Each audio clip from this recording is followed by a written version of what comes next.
We're back live with our C-SPAN audience. Michelle Bachmann is here in the studio with us. And let's talk with James. Good morning, James. Hello. Thanks for taking my call. I appreciate it. And pleasure to be on there with Michelle Bachmann. First of all, I'd like to address some of the things she'd said. I was a friend of Cindy McCain this past year. I know she'd had dinner with Cindy McCain earlier in Arizona. I suggest Michelle Bachmann do a Google search for Cindy McCain and USS Liberty. Israel is not an ally of America. It deliberately murdered American sailors and Marines on the USS Liberty on June 8, 1967. Michelle Bachmann's willing to overlook that. She's also spewing lies about Ron Paul. He is not going to put our country at risk militarily. Michelle Bachmann is a neocon Israel firster. She's willing to get us into World War III by initiating a war with Iran. Ahmadinejad never threatened to wipe Israel off the map. What he said, and you can go to my blog, ushijack.com, for more on this. All right. Yeah, he's on a Ron Paul rant there.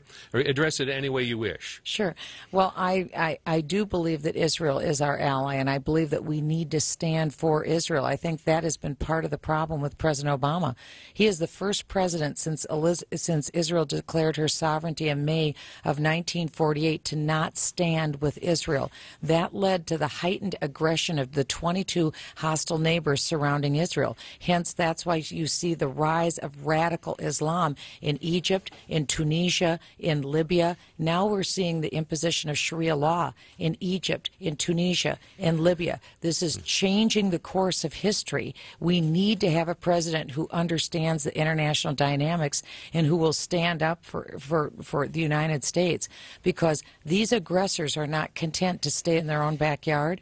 They will be coming. They also see the United States as a foe, and some commentators have said that it may be that the United States will one day find out what it is to be in Israel's shoes in the Middle East. I don't want to see that future for us. Part of that was the conversation about the Liberty and the attack on the USS Liberty. I remember that story. That was in the '67 war. We had Liberty was an intelligence gathering ship.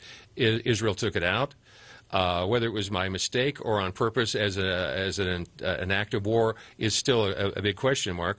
But they later paid reparations for that, and they said, we screwed up. It was so I don't know what the well, I stand by my claim. I believe that Ron Paul would be a very dangerous president for the United States, because clearly the number one threat today to international security is Iran gaining a nuclear weapon, and it's simply untrue. All you have to do is do a Google search, and there's ample evidence of the president of Iran stating unequivocally that he seeks to eradicate Israel off the face of the map, and that he will use a nuclear weapon against the United States of America. If there's anything that history has taught us in the last 100 years, it is this: when a madman speaks, listen, pay attention, be smart. I will.